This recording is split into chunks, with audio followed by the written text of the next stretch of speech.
You're watching Your Worst Friend, Going Deeper, Season 5. Today's guest, adult film star Skye Blue. Here's your hosts, Matt and Shane. You're watching YWF Going Deeper Season 5. I'm Matt, and I'm joined by my lovely co-host, Shane. Hello.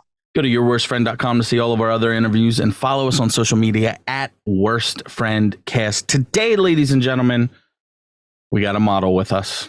We're joined by a very, very special guest. You might know her from such cinematic masterpieces as Fixing for a Fuck 10 and Big Naturals 57. She's appeared in scenes with former guests of ours, Arabelle Raphael and Anna Fawx.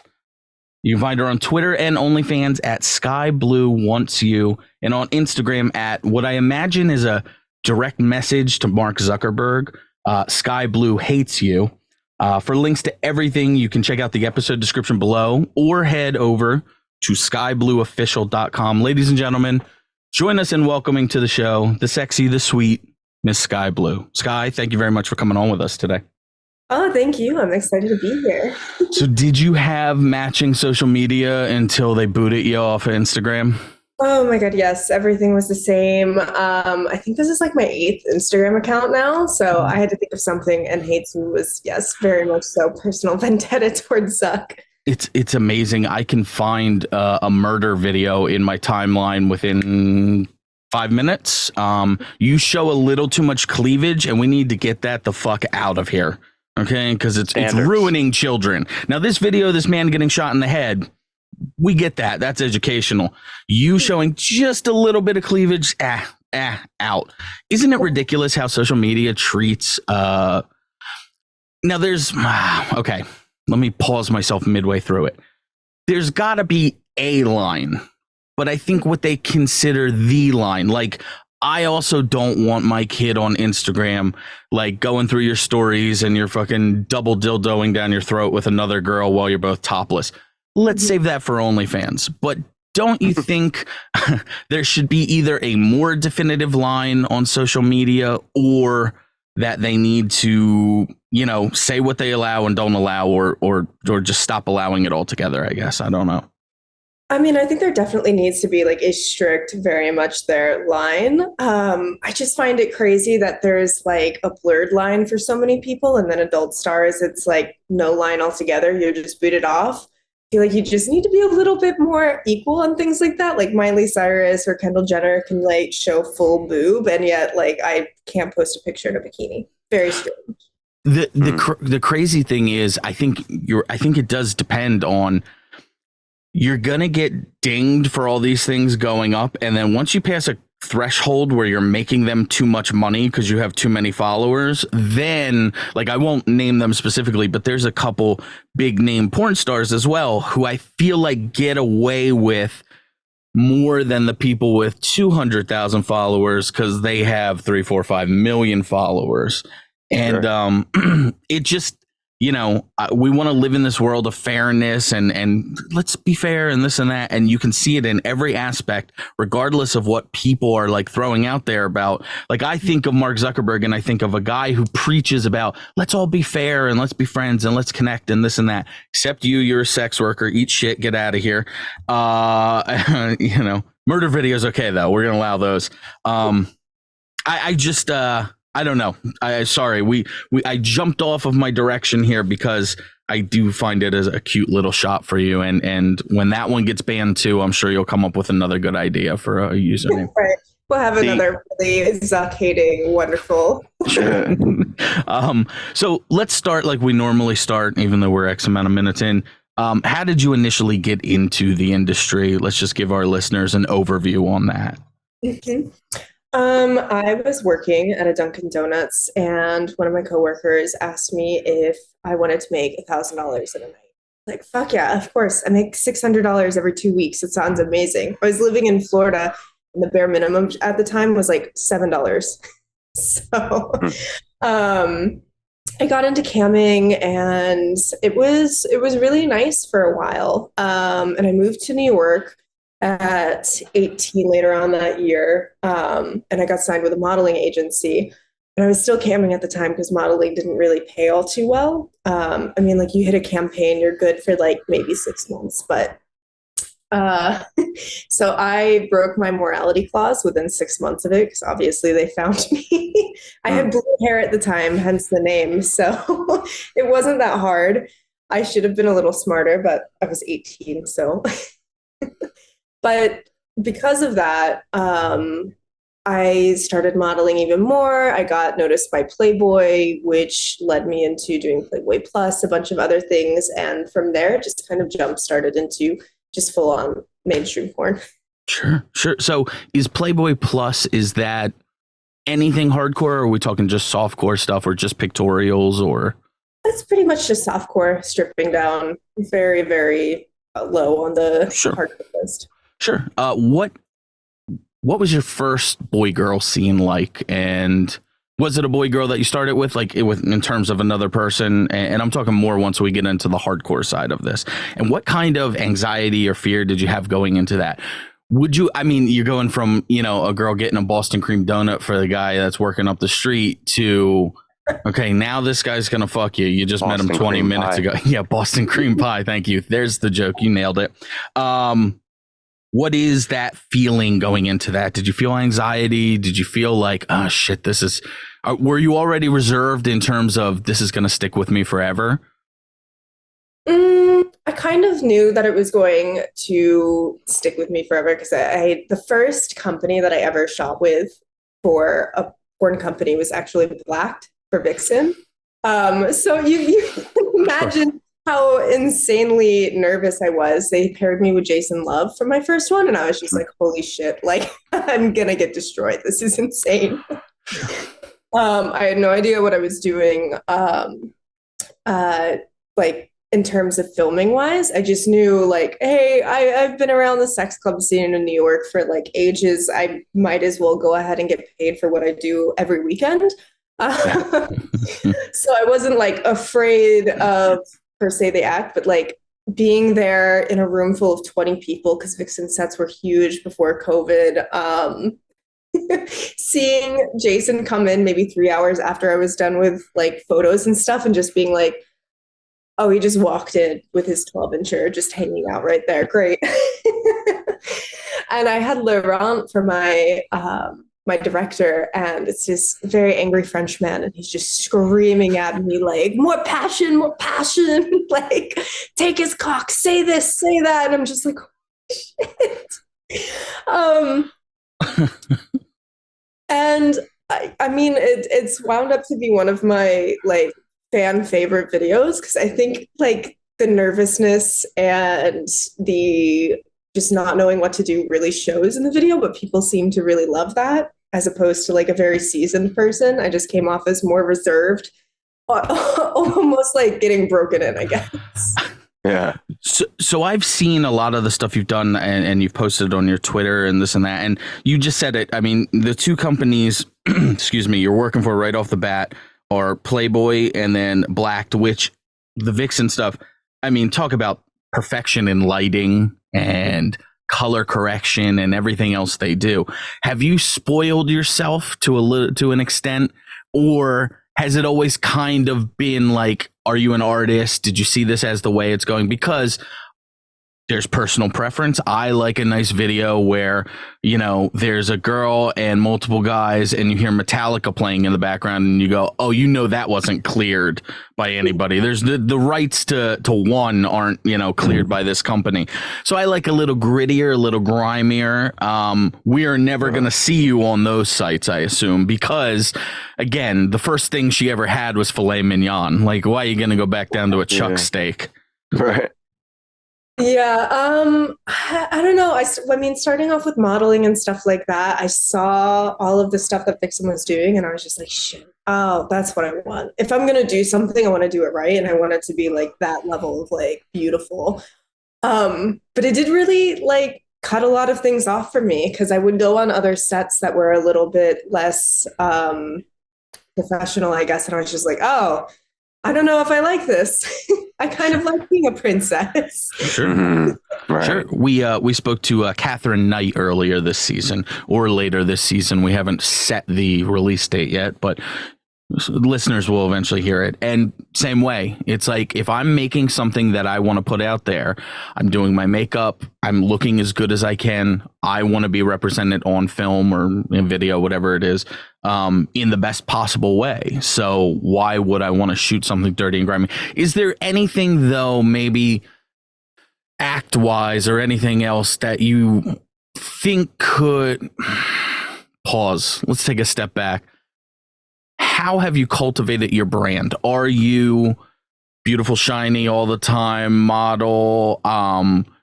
Do you ever feel the desire to step into any of those grittier or grimier scenes? I don't know what you've done in terms of bondage, but not my personal thing, but every girl we've talked to goes, we'll just take a little bondage, please, over here. And is that something you have stepped into so far? And if not, is that something you want to step into, and how deep into that would you go? I feel like as far as branding goes, like over social media, I always want it to be like shiny, cool, that more professional side of me, I guess you'll say. But then I guess on OnlyFans, because it's just whatever I want to put out there, and a lot of it is dictated on what the fans want as well, I'll just put whatever. I love being able to experiment with this. It's like part of the job that I love so much is just like you get to do whatever the fuck you want. So why not explore those things? I do love gritty sex. I grew up in the like underground sex clubs here. Like Sure. Absolutely love it.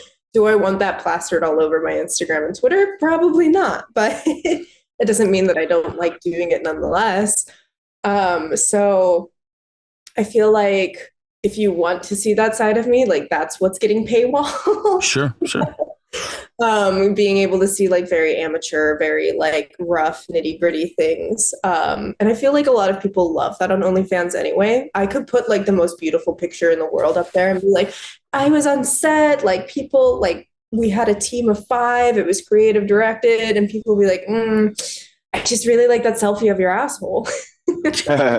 And you know what? I love it.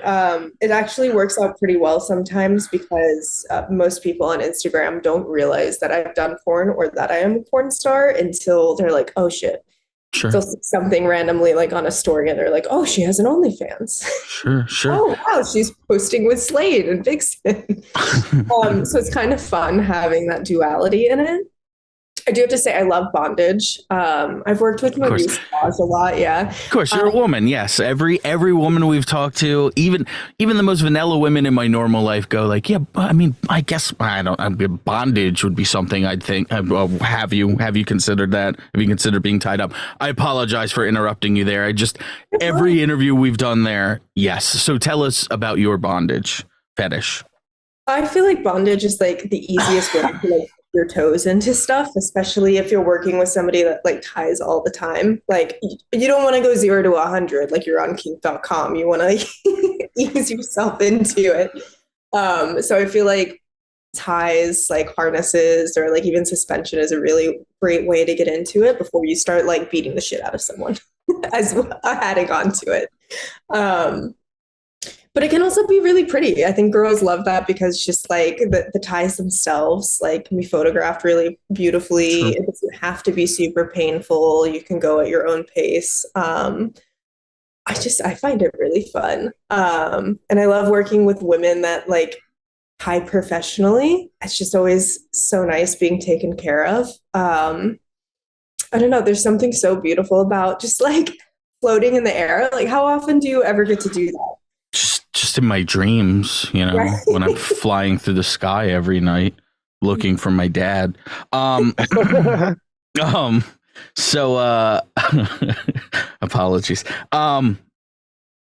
That's interesting. Is there anything else that you have saved or reserved that you can pull out later on in your career? Anything you've not done that is not a total no to you, that you're like, oh man, when I hit them with this one, break the internet type of thing? Yeah, definitely. I feel like I always save stuff for my OnlyFans first, and I try and like give my fans all of that first there, and then I'll go ahead and be like, all right, we'll pump this out one day. Like I haven't done anal. I haven't done a gangbang. I haven't done like a bukkake, stuff like that, where I'm just like, one day Sure. I'm going to hit him with this crazy ass thing and nobody's going to see it coming. Sure. I think that's Shane. What do you think? That's been the prevailing theory. Save something for later on or for private stuff. Usually anal. Anal or gangbangs generally, but we've also talked to performers. Trinity St. Clair was one that we talked to who said her first scene she did like anal or a gangbang or something, and it set a different tone with her fans. This girl's a goer. This girl's gonna always give 100% and jump into things and this and that. But then on the other side, I totally get it too. Hey, let's save this. This is something we're gonna build up to. We're gonna work up to. You mentioned women tying you up. Have you worked with female directors before? Yes. Yeah, a ton of them. And it's not a slight to one or the other, but do you find it easier to work with a female director, or I guess is it just a quality? Like, you find it easier to work with better directors than, or do you find it easier to work with female directors? I feel like it might be a little bit easier to work with female directors just because it's easier to like voice saying like, hey, I'm a little uncomfortable with this, especially because so many female directors were also porn stars at one point. So it's like they've been in our shoes. They know what might be treading lightly for some of us. That and just I always feel like it's such a fun time on set with females. I don't know why, but it's just something in the air seems like a little less serious, a little less professional. Maybe not professional, but just it feels more like you're hanging out with a group of friends rather than like we're drilling this, we're going like this is a work day. Sure. Shane, do you have anything? That's dudes, right? Yeah, dudes. All business. Yeah, all business. This show, basically, the concept is Matt could talk for hours and hours, and I have to allow Shane in once in a while. Otherwise, he'll quit the show. Shane, do you have anything? I wanted to know about that morality clause when you're a model. So what other stuff do they deem immoral other than porn? Is it just porn, or can you not eat red meat? Is like, do you have to pray to Mecca 5 times a day? Like, what do they consider immoral? Are you allowed to go on racial tirades on Twitter? Is that something that would be accepted? I'm assuming not. No. The morality clause basically back then was just like not showing too much skin. Like you couldn't show boob really during that time. Like this was 2017. So the modeling world has come very far since then. But back then, like anything that might make the people hiring you look bad, like you'd be booted off in a second. So if you do something that goes against like their values, like say I booked a Tom Ford ad and my foot's all over Tom Ford, but Tom Ford doesn't view porn correctly. So, or in a great light. So they're like, oh, gross, pull it. And that's losing money for so many people. I had to give that money back. The agency had to give the money back as well. So it's a loss all across the board. So it's stuff like that, where just anything that whatever brand you're working for might be like, I don't like this. That's immoral. So it's like, oh, wow. I see. That bothers me because I would love to be able to be like, oh, Colgate. I'm like, oh, my God, I've seen the Colgate girl's tits. That's awesome. I've seen her brush with cum instead of Colgate, you know? Yeah. Fuck Aquafresh. Colgate is what I'm going with. But maybe we're not the target demo that they're looking for. That's the girl with the whitest teeth I've ever seen. She got plastered with cum. She's been using Colgate. Yeah. That's what it is. Exactly. That would make me want to buy Colgate. Exactly. Yeah. Just me. Did you go through any of those like modeling schools or anything? I had a cousin who went through, what's the one? Barbizon or something like that?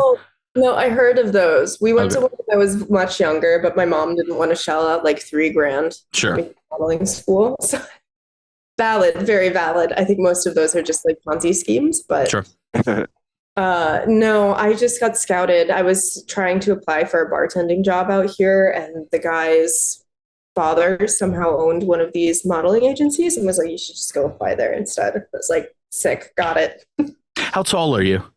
5'8". Okay. So you're not, the 5 foot. Is that tall enough for modeling, or is that tall enough for a specific type of modeling? Or I was like just at the breach of like not being able to walk runway. They want like 5'9". So certain people might say yes, but I was mostly like e-commerce during the time or ads. Okay. What was I going to say? I feel like, yeah, I was tall enough for modeling, but too tall for porn in a sense. Sure. You know, I personally, and it's a personal preference, and trust me, they feel the same way about me. The model body is not the ideal body for my, like, I don't need to see your ribs hanging out. You have, and this is just a compliment, an incredible body. Would that have, I guess, I don't know. I don't even have a question. I kind of just wanted to compliment you and shit on runway models a little bit, you know, as they've treated me all of my life. Are there more? Okay. We're not throwing anyone under the bus here. We're not going to do any names. As far as people running things, you know, running production on set, everything else, are there more creeps on porn sets or on modeling sets? Oh, modeling sets, 100%.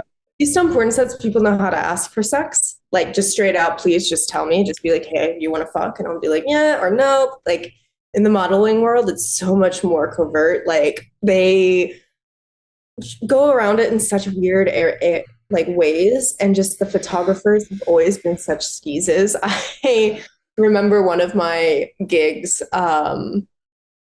one of the photographers had to run out to go to the bathroom really quickly, and he came back and there was like a stain on his pants, and I was like, oh, I wonder what that is, huh? Like, I've never had someone on a porn set come in their pants. Sure. Well, you've never seen me on set, Skye. Sometimes it just happens, you know, like maybe he couldn't control it, you know? It could just be an issue that he's dealing with. Maybe it happened by the slightest breeze. It wasn't even a me thing. You would have felt so bad if he had a catheter and it started leaking and he was pissing himself, not coming himself. Oh, what happened there, buddy? Oh, I had an injury, a motorcycle injury, and now I piss into a bag. Oh. I have a condition where I build up excess cum. It's shunted out. Oh, cum. Yeah, it's shunted out. Yeah. I don't know what shunt means. Is that a verb? Yeah, it's a tube that you stick into a part of your body to drain excess fluid. Okay, all right. You keep your porn habits to yourself. Okay, all right. Did you have a question, Shane? Yeah, I was just. We talked about cum shunts, and now I forgot where we were. What were you just saying about? The photographers. Mm-hmm. So when you have like a modeling shoot or whatever it is, the morality clause, that's not coming from whoever gave you the shoot. That's coming from what, your modeling agency? Yeah, that's coming from the agency itself. Okay, so when you're on set, like, do you have anybody there for you? Like, do you have a manager, an agent, or anybody there for models or anything like that? No, not at all. Most of the time you go out on test shoots when you don't have like a big production going on, and that's just you showing up at a photographer's house or studio, and that's about it. Jesus Christ. That sounds really dangerous. I know. The amount of times I showed up and I was just like, oh, I'm just in some strange man's basement. I could be killed at any second. At least on like bigger productions where like it's a campaign or you're doing an ad, there's like way more people on set to like hold them accountable. Like there's a makeup artist, there's like photography assistants and stuff like that. But I think the general consensus in the modeling world is like it's the most dangerous just going for these test shoots or being alone with one of them.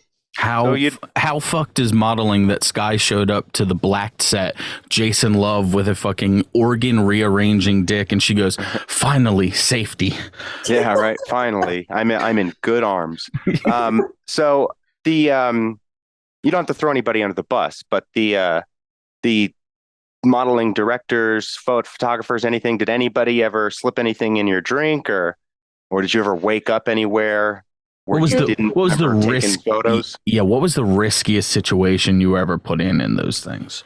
Right. I don't think I was ever put in that many bad positions. My worst one was probably was after my Tom Ford ad, the photographer asked me if I wanted to like hang out later that night, he knew that I also like did camming. He saw me online one night, was like, well, I just want to pick your brain. Like, I'll pay you to show up and ask you some questions. And I was like, all right, that's fine.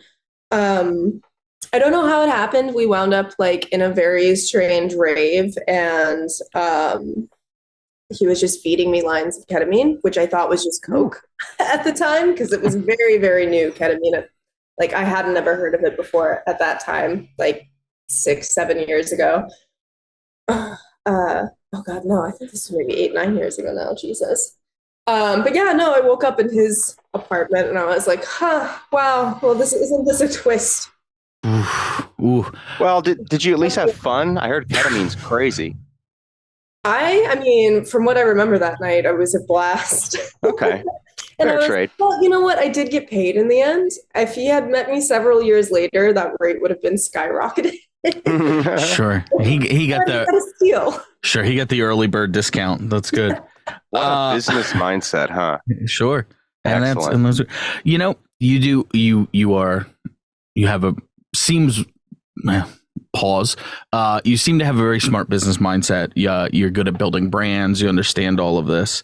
Has this always been with you? Have you always been entrepreneurial, or like, did you dream of opening your own Dunkin' Donuts someday? Or like, oh my God, Skye Blue, the franchisor. You know, I own 12 Dunkin' Donuts in the Tampa area, ladies and gentlemen. Or did it just like come naturally once you started seeing professionals run things in modeling and everything else?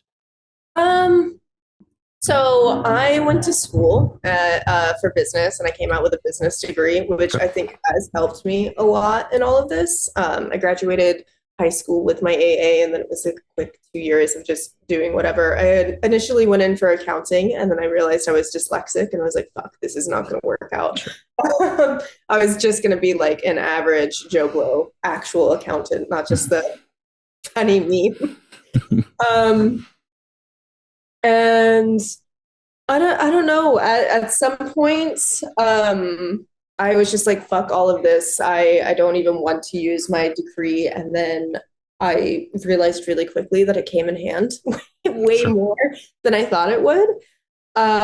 So that's helped me a lot in all of this. That and just like a lot of learning on the job. I didn't expect it to be so much of a business mindset kind of job. I was just like, ooh, I'm gonna have fun and I'm gonna show my holes on the internet and just make money. I feel like over the last like 5 years, it's become like way more about like branding and doing all of that jazz. I've asked this question before. Do you think a girl who's a 10 out of 10 and doesn't know how to use social media, or a girl who's a 6 out of 10 but knows all about how to get in the algorithms, who do you think is more successful in this industry? Oh, the girl that's a 6 out of 10. Sure. For sure. Sure. There's this one cam star I love so much. Her name is Cami Estrella, and she knows how to work it. And it's so funny because she brands herself this way too. She's like, I am the hottest mid girl you'll ever meet. That's funny. And she fucking rocks it. She's so successful just because she knows how to brand herself correctly and do all of these things, go on podcasts, buy a bunch of articles in the news, stuff like that. So Sure. I definitely think it's more about the business side of things now. I think like maybe 7 years ago, you could just be hot and exist and it worked. But now, not so much. Can you do that in the modeling world? Can you just be hot and exist? Or is there a lot of networking you also need to do and stuff like that? I think it's a lot more networking nowadays. I was in around the time when they started asking for social media following counts when you applied. So back then it was just like, please have 10K followers and we'll hire you. Like, you're good. You're on with us. And now it's like some of these models have to have like 100K, 500K just to be considered. But I wonder, are they still beholden to that same type of morality clause? Like, can you get to 100K doing bikini pictures? You know, nothing too egregious, but I think honestly, after COVID, like with the rise of OnlyFans and like it becoming like morally accepted, like they do not give a shit now. Short gloves I know off. so many models that are just like, yeah, I also have an OnlyFans because modeling doesn't really pay shit. I mean, like you don't get That's paid awesome. off the runway, maybe like $100. So maybe Wow. income somewhere else. So how does somebody, okay, totally fair. And I've heard that before too, but how do the rich models become rich? Is that just exclusive contract? I mean, like Kate Upton's not worth, 50 grand, right? Like it'd be funny if it was, if she was like, yeah, she's paycheck to paycheck. Now they are, Chanel to whatever else, but how do the rich models get there? I mean, they say this, but some of it's just like nepotism, of course. But for the most part, if you are working your way up, it is those runways. You walk a runway for free in hopes that from that runway, they scout you for the campaign. And then the campaign is where you make your money. That could be 15 to 50K. And then you're set for a little while. And from that, if another company sees you did that campaign, then you're doing this other campaign, stuff like that. And it's just like a snowball effect. Okay. Okay. And then I assume in today's world, you can also roll social media into that. It's not only am I this famous person doing this, I also bring 15 million followers with me as well. And you'll get X amount of posts and blah, blah. I assume that's all negotiations behind the scenes. So being as good of a business person as you are, this is a question we haven't asked enough, Shane, and I really want to ask. How much of a backlog of content do you keep for your OnlyFans? Oh, after COVID, I made sure I was always stacked. I think right now I have scenes booked up till February, and that's at 2 a week. Wow. Just because I never run into that problem again. And like if I need to, I can go down to 1 a week and like spread it out if we ever do get into a pandemic situation again. But we will. Yeah, we will. Inevitably. Yeah, we will. Probably. So yeah, I never want to go through that again because people were wanting like at that point like one thing a day, and I was like, I'm gonna fucking kill myself. Sure. It's a lot. Masturbate once a day for these bucks. Oh yeah, it's so much, right? I could do that for them. If they want to pay me, I'll take care of it. I can go at least probably 2-3 times a day. Dude, sometimes I go like 4 or 5 times a day if I don't have anything going on. Sure. Nice. Cool. That's cool guys stuff right there. That's just money waiting for you. Yeah. Yeah. Okay. So that always interests me because we've been in situations where we try and get a couple episodes ahead, but at the same time, current events, stuff like that. I imagine it's so much harder with a podcast because if you want to stay like current, it's tough. You have to really, if you do evergreen episodes, you have to make them very personal, which is totally fine, but you only have so many personal stories. And if we're at episode 200, like, you could make a history podcast. I could just tell you the same shit you've heard before again and again. That's okay.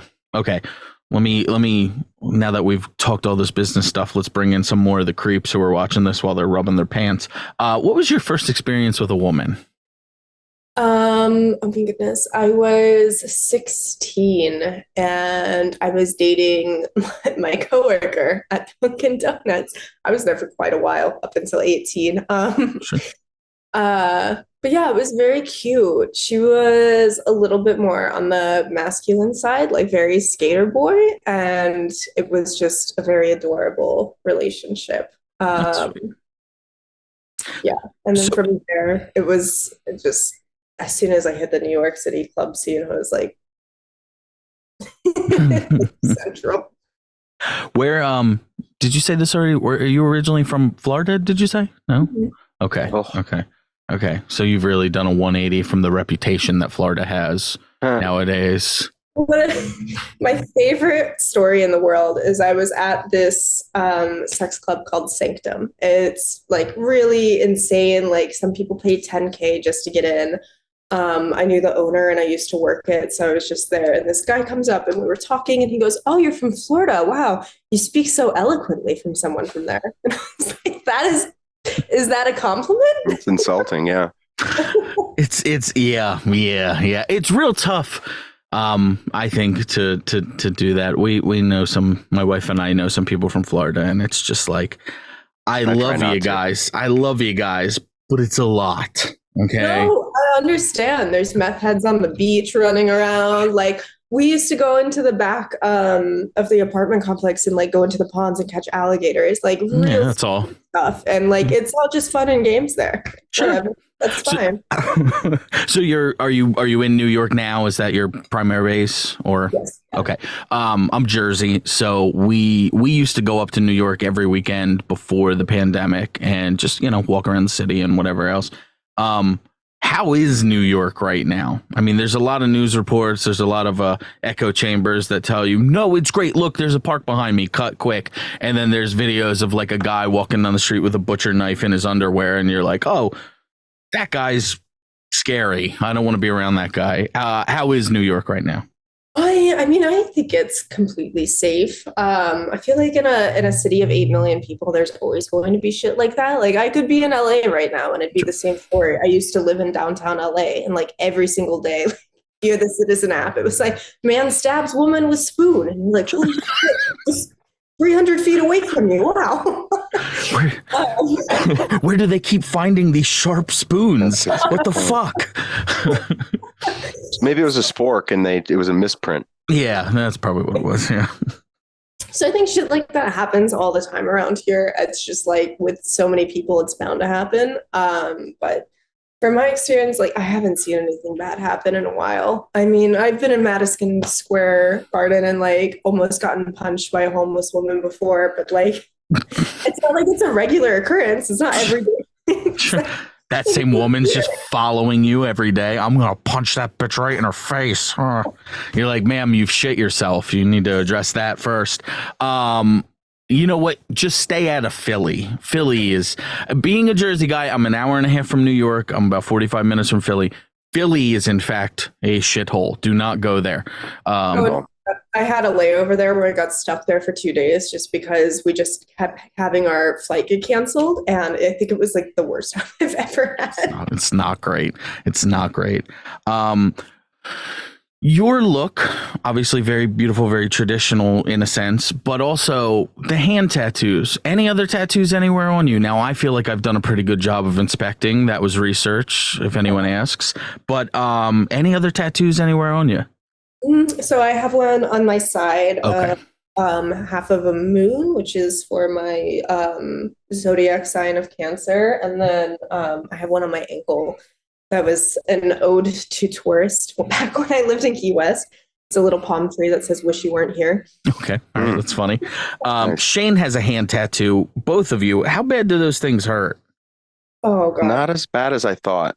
Oh, somebody's a tough guy, former Marine. The top of the hand, I thought, was way worse than the palm of the hand. I haven't done the top of my hand. I've been terrified of that. I did both of mine at 18 when I had a way higher pain tolerance. And I raw dogged the first one, and it was awful. The second one, I went back in, and I was like, oh, I am going to be fucking blasted for this one. It's really only the 30 minutes of like excruciating pain, and then you're like, oh, actually, This is fine. Go numb. The process might be a month, but it didn't really hurt as bad as the healing process for other tattoos. Okay. You said you got that at 18. Did that limit your modeling at all? Did anyone freak out over that?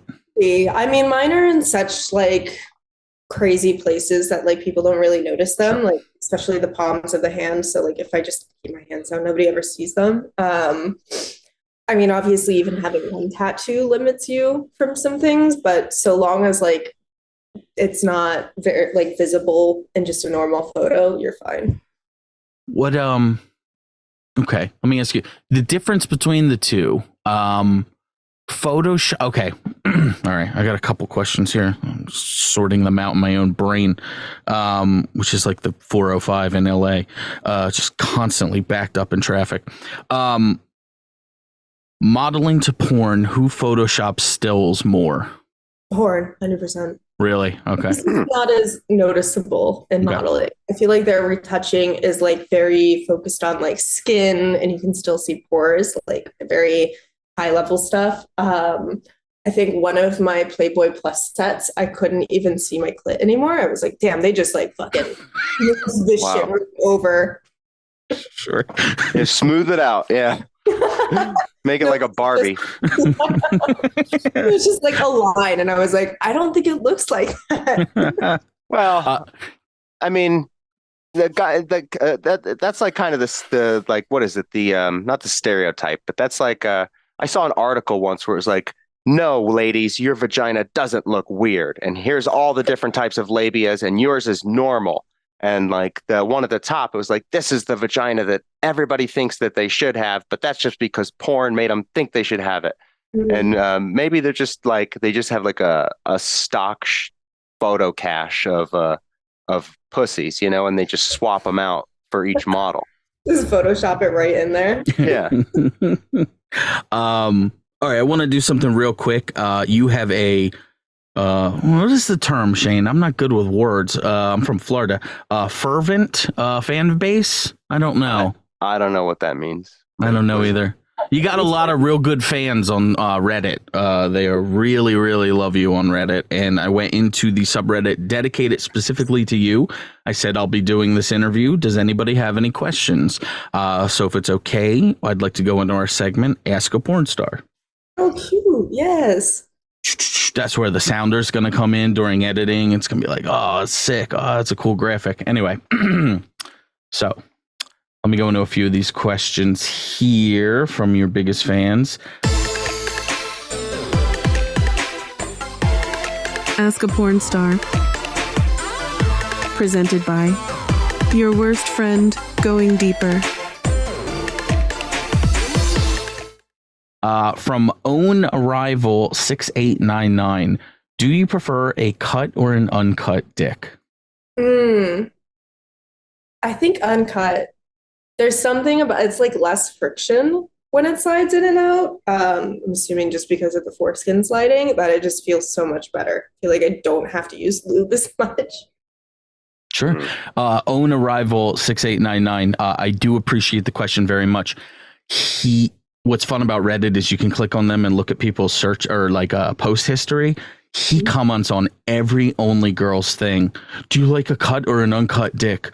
Do you think she likes a cut or uncut? So I think Own Arrival 6899 is either extremely satisfied with his own cut or uncut, or not at all and considering surgery. Regardless, sir, I appreciate your question. I think he's got two dicks, and he's wondering if he should snip one of them. You know? Yeah. Create a little variety here. Yeah. This is from HManJess66. Guys, we need to work on these Reddit usernames. My Reddit username is awesome. It's classic. You can find me on there at Glory Hole Manager is my username. What other pursuits or personal goals in life did you have before getting into porn? Let's say before you even got into modeling.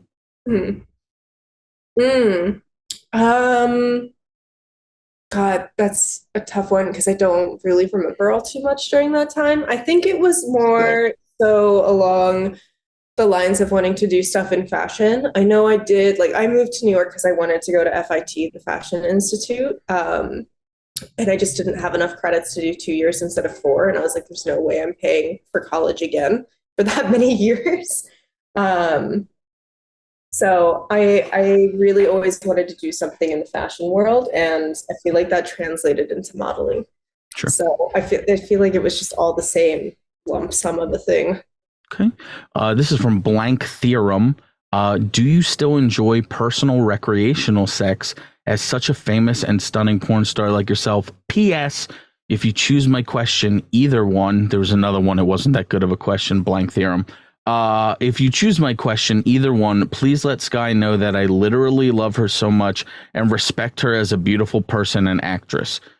That guy's got a body in his crawl space. Anyway, do you still enjoy personal recreational sex as such a famous and stunning porn star like yourself?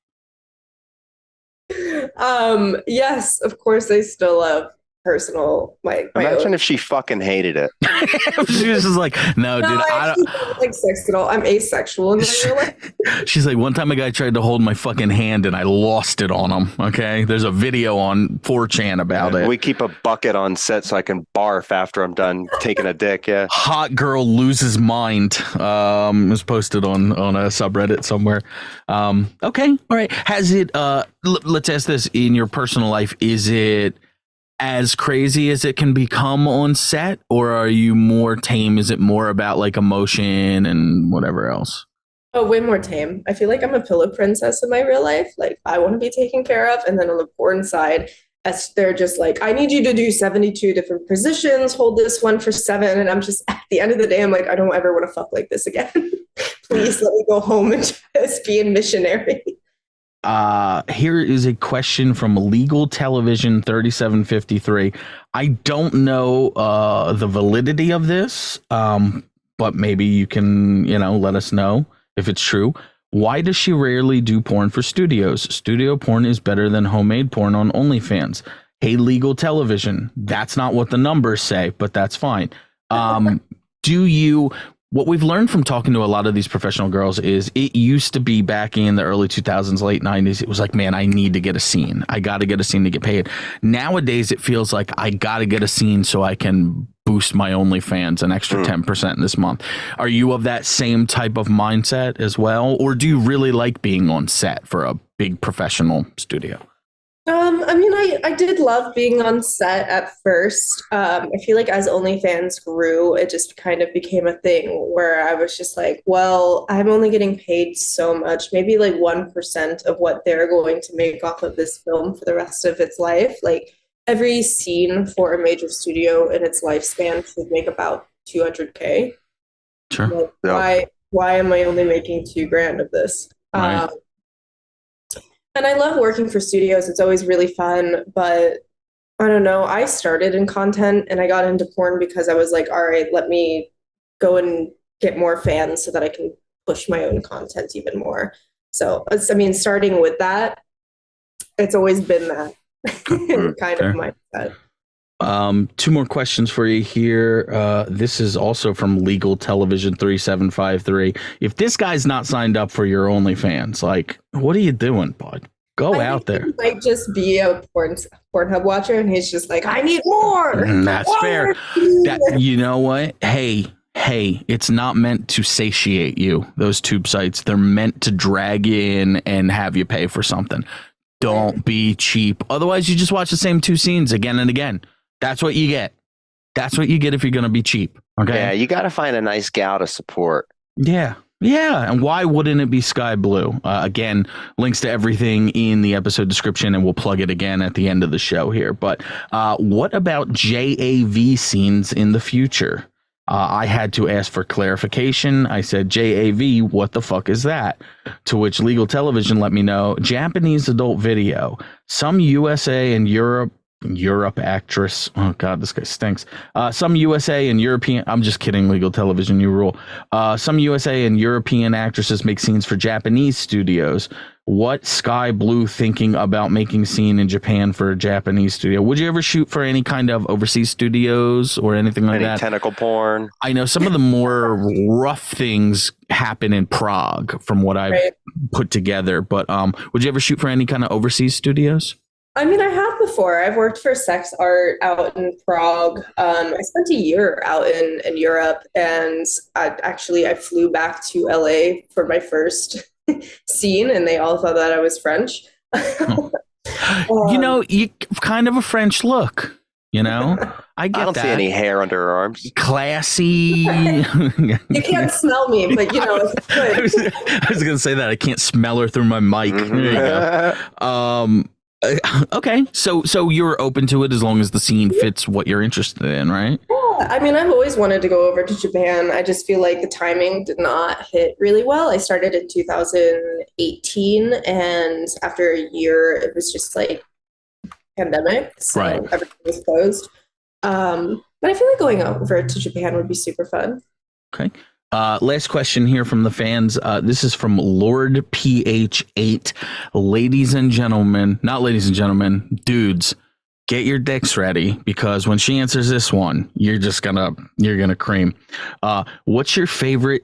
And I'm sure she's gonna answer this one. I'm sure she has a real detailed, smart, well thought out, well organized idea. What's your favorite Dungeons and Dragons class and subclass? Not just the class, the subclass as well. Because if you don't break down what type of bard you would be, I mean, what's even the fucking bard? point? Is that a ship? Does that carry goods from China to the California coast? No.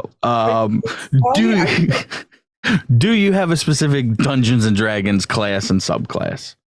I don't play Dungeons and Dragons. Oh, I don't know why. I mean, I do play a lot of video games, so I can understand why he would think that, but it's not been one that ever really made me want to go out and do it. I don't know enough cool sex workers that they're like, you know what, instead of the gangbang tonight, guys, let's just roll some dice.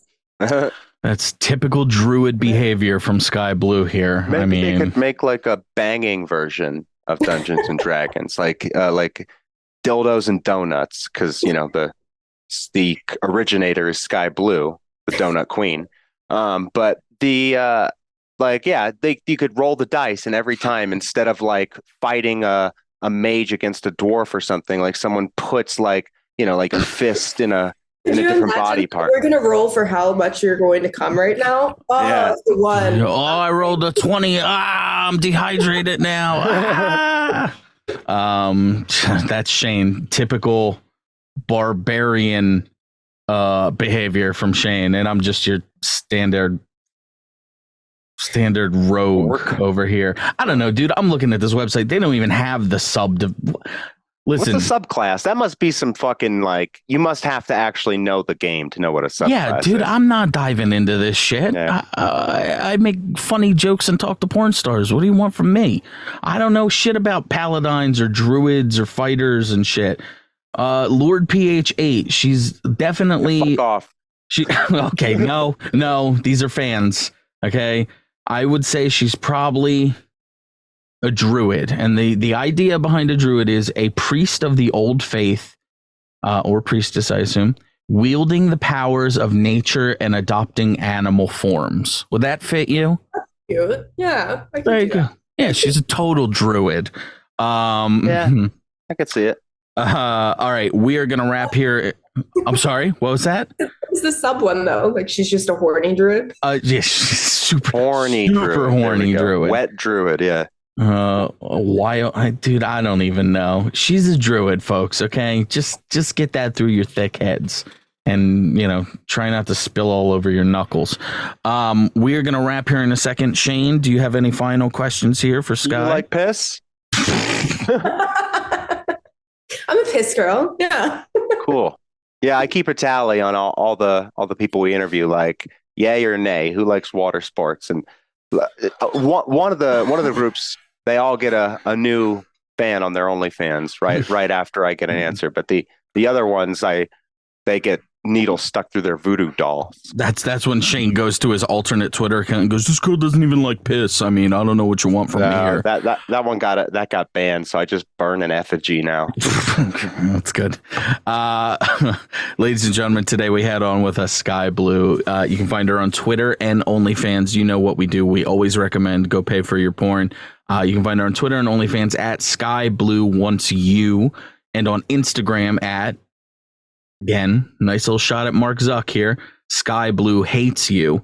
Links to everything are in the episode description below. But you can also head over to skyblueofficial.com for links to everything. Skye, thank you very much for coming on with us today. Oh, thank you guys. This was super fun. For Your Worst Friend, I'm Matt. I'm Shane. We'll see you next week. Thanks for listening.